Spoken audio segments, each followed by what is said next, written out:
नमस्कार, मैं राजेश ठाकुर अपने अनुभव और काल्पनिक विचारों को आपके साथ साझा करता हूँ। आज का विषय है मस्तिष्क में ब्रह्मांड। जी हाँ, मस्तिष्क में ब्रह्मांड। इसका तात्पर्य है हमारा जो मस्तिष्क है, जो हमारा दिमाग है, वो एक ब्रह्मांड है। इस आधार पे मैं आपको बताना चाहता हूँ कि ब्रह्मांड में हमेशा कुछ न कुछ सृजन और कुछ न कुछ ख़त्म होता रहता है।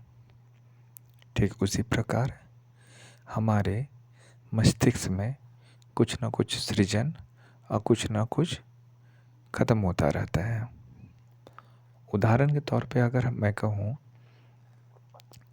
जब हम सो रहे होते हैं तो कई लोग ऐसे हैं जो हमेशा सपने देखते हैं और हर कोई अपने जीवन में कभी न कभी सपना ज़रूर देखा है, उस सपने को अनुभव ज़रूर किया है।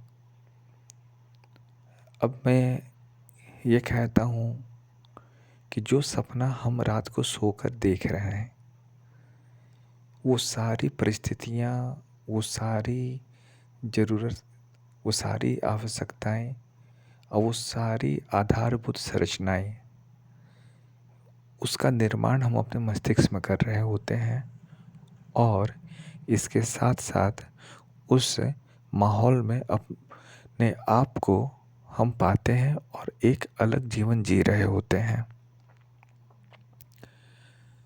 मेरा ये मानना है कि जब ये सारी चीज़ें मस्तिष्क में चल रही होती हैं तो कहीं ना कहीं एक संसार हम जी रहे होते हैं और जब वो ज़िंदगी का उद्देश्य पूर्ण रूप से पूरा हो जाता है तो हमारी नींद खुलती है और हम जाग जाते हैं।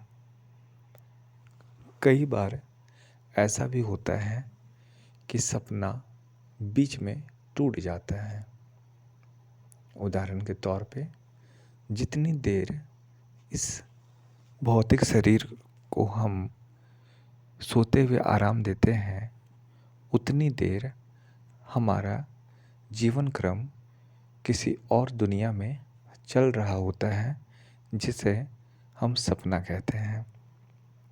और आकस्मिक घटना जैसे हमारे वास्तविक जीवन में घटित होती है, मान लेते हैं आप सोए हैं, सपने देख रहे हैं और अचानक ही आपको कोई उठा देता है और वो सपना आपका अधूरा रह जाता है या टूट जाता है।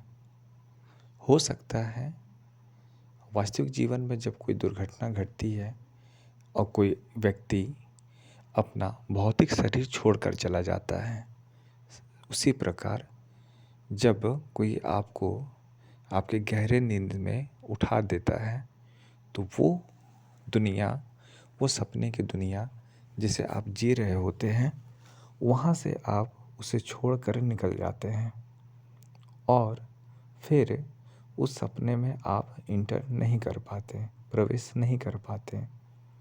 वो आपकी दुनिया वहीं ख़त्म हो जाती है। अब अगर मैं ये पूछूं, दुनिया में कोई ऐसा व्यक्ति है जिसे दो जीवन मिल रहा या मिलता हो?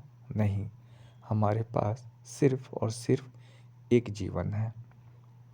आप इसमें डॉक्टर बन जाएं, इंजीनियर बन जाएं, शिक्षक बन जाएं, मजदूर बन जाएं, कुछ भी बन जाएं, व्यापारी बन जाएं, ये एक जीवन ही मिला है और इसी जीवन में आपको सब कुछ करना है। इसके बाद फिर यह जीवन नहीं मिलेगा। इसके बाद आप, हो सकता है किसी और दुनिया में चले जाएं, हो सकता है इसी धरती पे किसी दूसरी योनि में चले जाएं, बट ये जीवन फिर आपको नहीं मिलता। तो हमारा जो मस्तिष्क है वह एक ब्रह्मांड है, उसमें हम एक ज़िंदगी जी चुके हैं। उसी प्रकार जैसे ब्रह्मांड विशाल है, अगर मैं अपनी कल्पना के अनुसार अगर कहूँ तो मैं ये कहूँगा कि सिर्फ धरती ही एक ऐसी जगह नहीं है जहाँ हम रहते हैं। ब्रह्मांड कितना बड़ा है और कितनी सारी जगह हैं। तो जितने लोग हैं, जितने लोगों के पास मस्तिष्क है, ब्रह्मांड उतनी दूरी तक फैला हो सकता है और उतनी सारी जिंदगियां उतनी सारी जगह पर चल रही है। सिर्फ एक जगह से दूसरा जगह हमारा स्थानांतरण हो रहा है। इन सभी बातों के साथ एक बार ये भी सोचने वाली है कि जो जीवन हम जी रहे हैं, क्या ये भी कोई ऐसा सपना है जो किसी और ग्रह की नींद में हम पूरी कर रहे हैं और यहाँ से जाने के बाद वहाँ नींद से हम जागें। सोचिएगा। जय श्री राम।